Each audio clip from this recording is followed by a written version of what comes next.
అమరావతి రాజధాని రైతుల సమస్యలపై సిఆర్డీఏ కార్యాలయంలో సమీక్ష సమావేశం జరిగింది. కేంద్ర సహాయ మంత్రి పెమ్మసాని చంద్రశేఖర్, మంత్రి నారాయణ, తాడికొండ ఎమ్మెల్యే తెనాలి శ్రావణ్ కుమార్ పాల్గొన్నారు. సీఎం చంద్రబాబు సూచనల మేరకు రైతుల సమస్యలపై లోతుగా చర్చించినట్లు మంత్రి పెమ్మసాని తెలిపారు. మొత్తం 1286 ఫ్లాట్లకు వీధిపోటు సమస్యలు ఉన్నట్లు గుర్తించడంతో పాటు 156 మంది రైతులకు వాస్తు సంబంధిత ఇబ్బందులు ఉన్నాయని కమిటీ తెలిపింది. వాస్తు సరిపోతే ప్రాంతంలో ఫ్లాట్ కేటాయించే అవకాశం ఉందని మంత్రి పేర్కొన్నారు.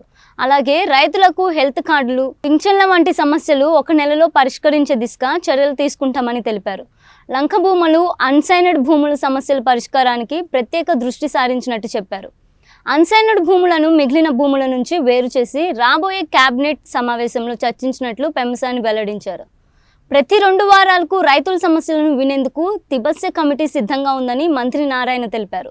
గ్రామ కంటాల్లో జారీబు, నాన్ జారీబు భూములన్నింటినీ పరిగణనలోకి తీసుకుంటామని, అమరావతి రాజధాని గ్రామంలో హెచ్డి లైన్లు, మౌలిక వసతుల అభివృద్ధిపై ప్రభుత్వం దృష్టి పెట్టిందని అన్నారు. రైతుల సమస్యలు ఏదైతే ఉన్నాయో వాటిని తీర్చడానికి అటు కేంద్ర మంత్రివర్యులు చంద్రశేఖర్ గారు, శాసనసభ్యులు శ్రావణ్ గారు, నేను రైతులతో ఇప్పటికే 3-4 దఫాలు అని పిలిచి మాట్లాడటం జరిగింది.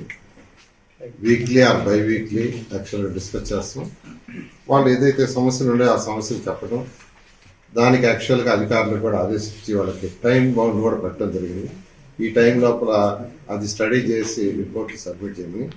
ఇక్కడ మెయిన్గా ఎక్కువగా ఏంటంటే గ్రామ కంటాల్లో కొందరికి అన్యాయం జరిగిందని, దానికి యాక్చువల్గా ప్రతి ఒక్కరికి ఇంతవరకు ఎవరికైతే గ్రామ కంటాల్లో ప్లాట్లు ఇచ్చారో వాళ్ళు ఎన్ని వెరిఫై చేయమని యాక్చువల్గా ఆ యొక్క అధికారులకు ఆదేశించింది. దానికి కూడా టైం బౌండ్ 1 month యాక్చువల్గా మంత్రి గారు చెప్పడం జరిగింది. అదేవిధంగా జరీబు, నాన్ జరీబులో కూడా కొన్ని అలిగేషన్స్ ఉన్నాయి. ప్రతిదీ ఎవరికి ఇచ్చారో వాళ్ళందరికీ, ప్లస్ ఎవరైతే నాకు కావాలని అడుగుతున్నారో వాళ్ళు ఈ 2 కూడా వెరిఫై చేయమని చెప్పడం జరిగింది. అదేవిధంగా రోడ్ హిట్స్ ఆ రోజు కొన్ని ఫార్ములాస్ చేసి దాని ప్రకారం ఇచ్చారు. దానికి డీవియేషన్ చేసి ఎవరికన్నా ఇచ్చారని యాక్చువల్గా అవి కూడా వెరిఫై చేయమని యాక్చువల్గా ఆదేశించారు. అంతేకాకుండా కమర్షియల్లో కూడా మాకు ఇబ్బంది అని అంటే వాటిని స్టడీ చేయమని యాక్చువల్గా చెప్పడం జరిగింది. ఇది కాకుండా లంకా ల్యాండ్స్ అయితే ఆల్రెడీ రిజిస్ట్రేషన్ జరుగుతున్నాయి. గౌరవ ముఖ్యమంత్రి గారి కోరిక మేరకు త్రిసభ్య కమిటీ ఈరోజు కూడా 2.5 గంటలు కూర్చున్నాం దీని మీద. ఇప్పటి వరకు ఇవాళ తీసుకున్న ఐటమ్స్ కొన్ని ఉన్నాయి. ఒకటి రోడ్ హిట్స్, అంటే రోడ్డు సోల, రోడ్డు పోటు, వీటిలో వీధి పోటు దాదాపుగా 1286 ప్లాట్లకి ఇష్యూ ఉంది. ఇందులో 990 మంది ఏమి ఇబ్బంది లేకుండా రిజిస్టర్ చేసేసుకున్నారు.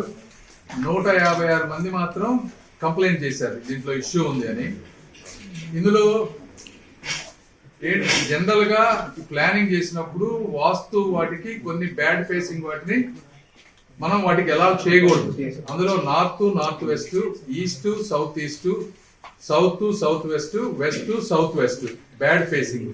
ఇలాంటి ప్లాట్స్ కనుక ఎవరికైనా సరే, ఇంతకుముందు రిజిస్టర్ చేసుకున్న వాళ్ళైనా లేకపోతే ఇంకా రిజిస్టర్ చేసుకోలేని వాళ్ళైనా, చేసుకుండా ఉండని వాళ్ళు కూడా ఈ బ్యాడ్ ఫేసింగ్ లో కనుక వాళ్ళకి ప్లాట్ అలాట్ అయితే వీటిని ఆల్టర్నేటివ్ గా గుడ్ వాస్తు ఉన్న ప్రకారం, రూల్స్ ప్రకారం ఏవైతే ఉన్నాయో